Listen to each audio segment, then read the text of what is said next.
Hey guys, it's Katie here with Life Mundane and welcome back to my channel. Today I'm excited to share with you guys my homeschool mom routine, how I homeschool 6 kids, how we get it all done, how we block schedule this all out to make sure everybody has what they need. I have kids ranging in age from junior kindergarten all the way up to 7th grade and with varying levels of ability when it comes to school. So a lot of them need more hands-on activities, but we'll get to that here in just a second. I want to share with you guys how we lay this all out in hopes that it might help encourage you or inspire you in your own schedule, never to mimic or do exactly what I do because you need to make it work for you and your family, but hopefully to give you ideas that will give you other ways to think outside the box to help you get things done. So without further ado, let's get started. Hi, my name is Katie and welcome to Life in the Mundane. I am a second generation homeschool mom of 6 beautiful kiddos, and on this channel we talk all things resources. I love to share with you resources that are going to help you in your homeschooling and help encourage you in your biblical parenting and how you can utilize those to their fullest potential so that you can make the most of the little moments. Before we jump into the schedule and what it looks like, I do want to say you should probably check out my homeschool mom morning routine video. You can check it out in the iCards or down in the description below. That kind of addresses everything from wake up time to when we actually start school. Without further ado, let's jump into the schedule. I have it divided into 6 blocks, technically 5 official blocks for our school day, and I want to walk you guys through that. I find that block scheduling my time instead of scheduling a specific time for every task is a lot better. So we have different kind of categories of our days. 7:30 to 9 a.m. is really when we get things going. You'll see a little bit of this in that morning routine video, but we go on a walk with our friends at 7:30 every morning from 7:30 to 8. We do a 1-mile walk around our neighborhood. It makes things go so much smoother for our morning, but I won't get into all of that here. But it helps us to come back and be ready to go for the day. At 8:15, an alarm goes off on our Alexa device telling us it is morning menu time. If you want to see what's in our morning menus and get printables for that, you can do that up in the iCards down in the description below. There'll be a link where you guys can check out that video and more information about it. But in a nutshell, we all gather together, we grab our menus, and then we go through a series of different things. We sing together as a family. We usually sing either a hymn or a praise song. We go through and we do Bible memory work. We then go into our Who Am I, our worldview study. That is probably the bulk of this time, as typically the morning menu aspect would maybe only be 10 or 15 minutes.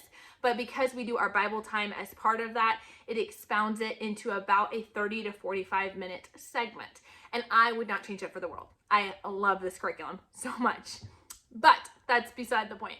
We then go into praying for the persecuted church. We pray for a different country every single month. And then we will cover things like poetry, memorizing addresses and phone numbers, important information like that. And finally, we wrap up that morning menu time by going through and sharing different reminders that we want to keep in mind before the school day starts. This whole time is a very sweet time. It kind of gathers us all together. And then we move into our second block. This is the time for the little ones, and it is from 9 to 10:45.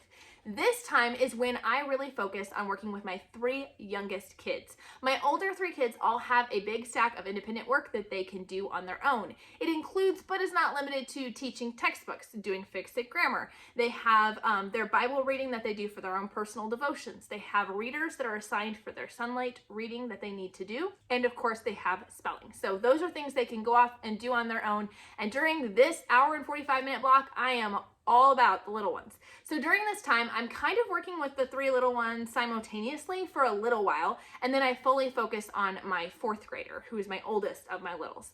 So with this, I will set up my 4th grader with her math. Horizons math is what we use for her, and what I love about it is one side of the page tends to be more review concepts, while the other side is talking about things that she maybe needs more help with. So I give her that back sheet that's review. I give her that to walk off and do on her own. She also does Explode the Code, and she does as much of her spelling as she can do on her own. There's about 50-50 whether she can do it on her own or not. And so I will hand that off to her. She will go work on that at the table, while I sit down here at the coffee table and work with my 2 littles. I have both of them in the CLE, the Christian Light Education kindergarten program, but one of them is doing kindergarten 1, one of them is doing kindergarten 2. And so I kind of simultaneously kind of bounce back and forth between the 2 of them. I really like being able to work close by with them, and that seems to work out really well.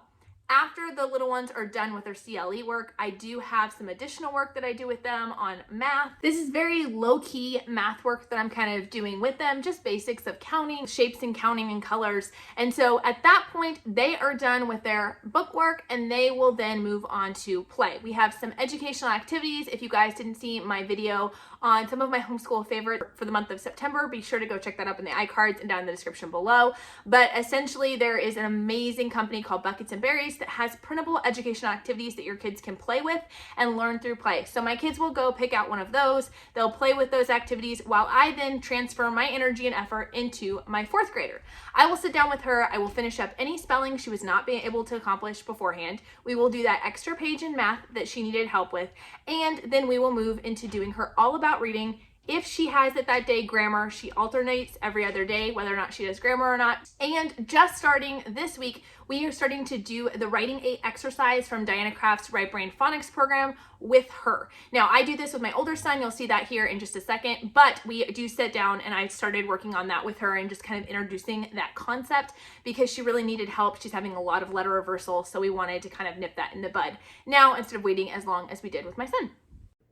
At 10 a.m., an alarm goes off on Alexa saying that it's time for snack. Kids grab a snack and then just jump right back into their schoolwork.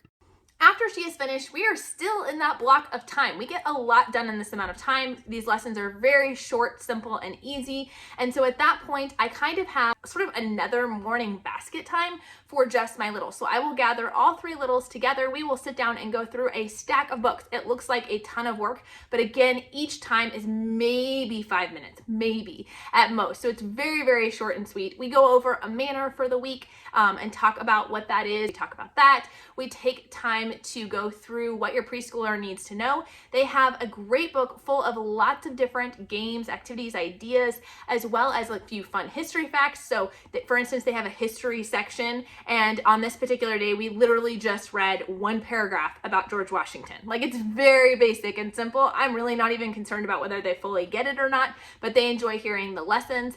And then we do some songs and activities. This is just a kind of a fun bonding time for us and great for learning those nursery rhymes and songs like that. So we spend a little bit of time singing, then we move into doing their American Sign Language that we are working on with all 3 of them.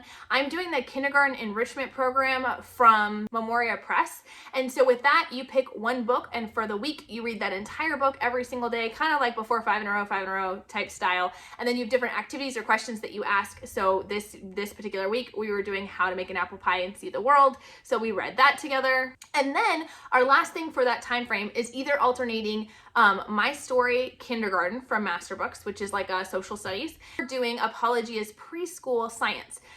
So we alternate. So this particular day we were doing My Story K. So that whole time really is very short and sweet, but it's kind of how we wrap up the littles with all of their school. At this point, they are done and the 3 of them go off and play. That brings us to our 3rd block. Our 3rd block of time is 10:45 to 12 o'clock. Now, the very beginning of this time, really about 15 to 20 minutes, is just me being available to help my 7th grade son and my 6th grade daughter with whatever they need. If they need me to check their Fix-It grammar, I check their Fix-It grammar. If they need me to ask questions about their Sunlight reading, I will do that with them. I will just kind of sit there and review over anything they need, or like this particular day, we did a spelling test for my daughter, but we spend that time there. Around 11:15-ish, I transition into, it's still the same block, but I transition into time with my oldest. Now, he is in 7th grade and he has severe dyslexia and severe auditory processing and dysgraphia and all of these things.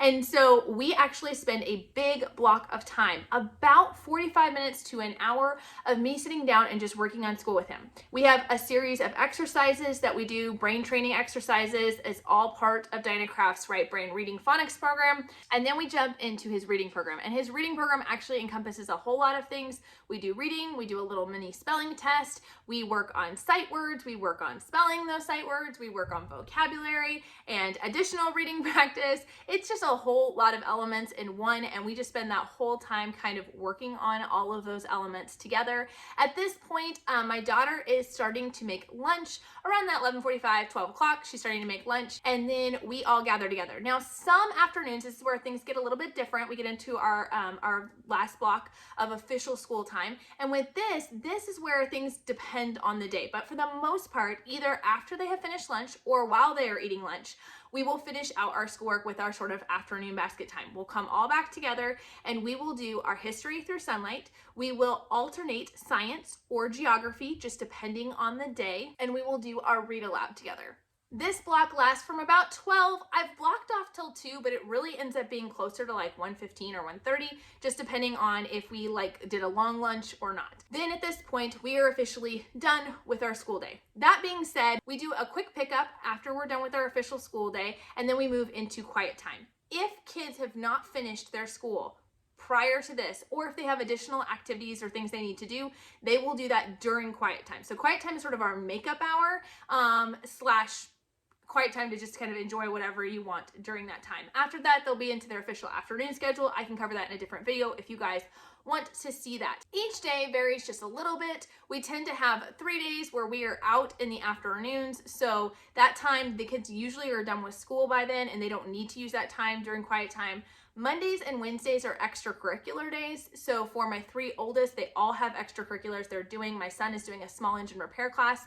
He does that with his dad on Monday afternoons. My daughter is doing a photography course through Film School for Teens. She typically does that in the afternoons during quiet time. And then my other son is doing an art class online, and he typically does that on Wednesday afternoons. So those days is really typically the only times they have to work during that quiet time, but it works out really well. We're actually able to start at 8:15, end around 1:30. Really nobody is doing school for that entire time except for me.